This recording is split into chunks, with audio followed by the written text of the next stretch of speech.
Back again, I see. Well, have you returned for another tale of terrifying terror, or however I said it in the first one? Well, guess what? I have a new one for you, in fact. Only a few months old.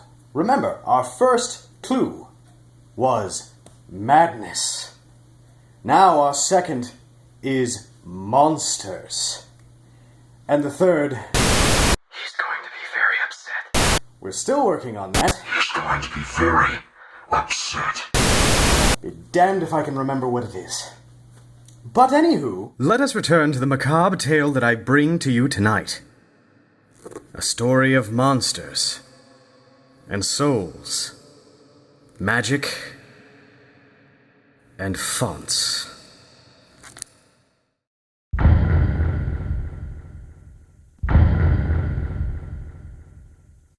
Hey everybody, it's Baron J, and for those of you expecting a heartwarming tale of sex evasion with demi-human temptresses, sorry man, we can't always have our cake and fuck it too. But today, I'm giving you another monster story that the internet really wants to get behind. So, have you ever played Earthbound? Ness, Mr. Saturn, Fuzzy Pickles, heartrending sadness and joy, oftentimes simultaneously. No? You haven't? Okay. Go play Earthbound.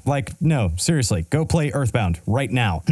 Are you done yet? Oh, you're at the part after the circus. Okay, you gotta go to the bus stop and check it. Then the band shows up. Yeah, I know it's fucking weird. It's Earthbound. Okay, all of this aside, before we even get started, this is one of my main criticisms of Undertale, if you can even call it that. From the moment I started playing this game, I thought, oh, sweet, it's an Earthbound homage. But having completed the game, I can now say it's definitely not the same thing. However, I can see where somebody would say, what the fuck is this game doing? It's not really a bad thing, but some of the nuances and humor could be lost on somebody who doesn't quote-unquote get it. Even though just now I told you to go play Earthbound, I'm not saying you have to play Earthbound to understand this game. I'm just saying there's some humor and some nuances that you're just not gonna get and you're gonna be real confused about it. But ignore all that shit. Here's the basic premise. There once was a time where monsters and humans lived above ground, but now they don't. There was a war and shit. Now all the monsters live underground and are trapped there. Cue this thing. This is you. You are a young man / lady / potato person? I don't know, whatever. You're a young person who fell into a hole and found their way into the monster's underground habitat. Your name? You get to pick. It's an Earthbound homage. You have to pick your name. So, oh crap, what do I put here?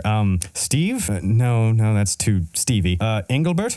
Engelbert? No, that's, no. Oh, you know what? I got this. So begins the journey of Aeus. Then a flower talks to you and you begin your quest to escape the monster's land. Along the way, there's a plethora of monsters that try to end you, but there's a similar amount of ways to resolve the conflict. One of the coolest things about Undertale is its combat mechanics. The attack system is pretty straightforward, you just hit the things when they're over the thing and then you're done. Congratulations, you win. Here's a cookie. But there's also this act menu where you can check enemies' health and stats and shit and do things like hug, unhug, flirt, other stuff. But mainly, this game turns turn-based combat on its end, where you basically control your life like a shmup. There's a fucking shmup in this RPG. This is awesome. I should also mention here the pixel art created by Toby and Temmie, which is both clever and humorous when it needs to be, and adorable more often than not, but mainly goddamn beautiful at some parts of this game. Look at this cottage.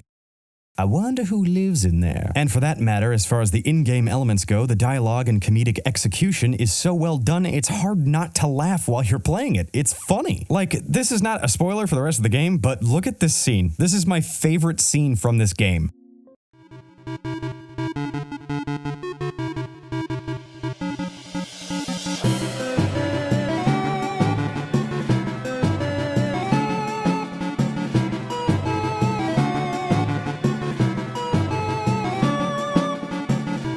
Love this bird. Pack that in with an excellent soundtrack and you've got yourself a good-ass game. Now, here's the interesting bit. Most people are actually waiting for me to talk about the story, because there are actually 2 ways you can play Undertale.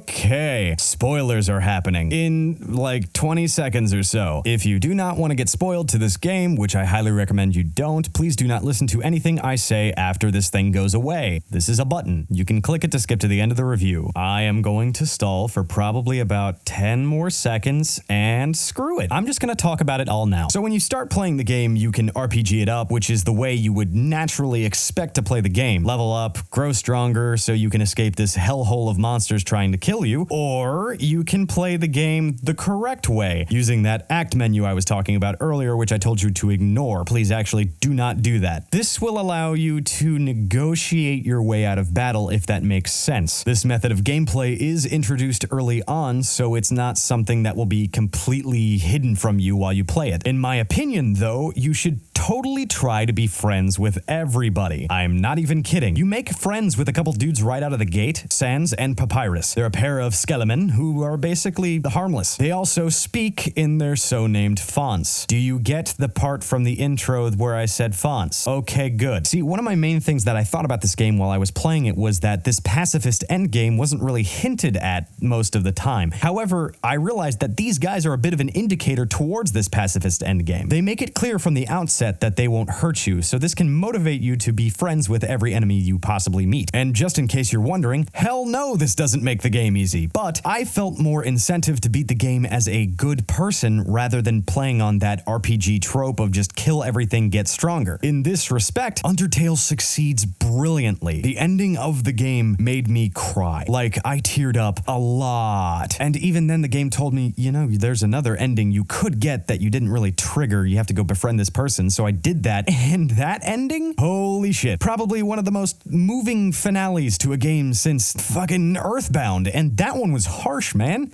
My feels. My precious feels. So, to put it neatly, Undertale is a fucking really good game, but go in understanding that it's not your typical RPG adventure and you'll definitely have a good time. I don't necessarily think that it's a giant leap forward in gaming history that the entire internet makes it out to be. Don't get me wrong, I love this game, but there are fans of this game, like I am, and then there are fans of this game, like fans. But in the end, I realized that feeling that I got when I opened the game for the first time, and I had this entire story ready to unfold before me, that fills me with determination.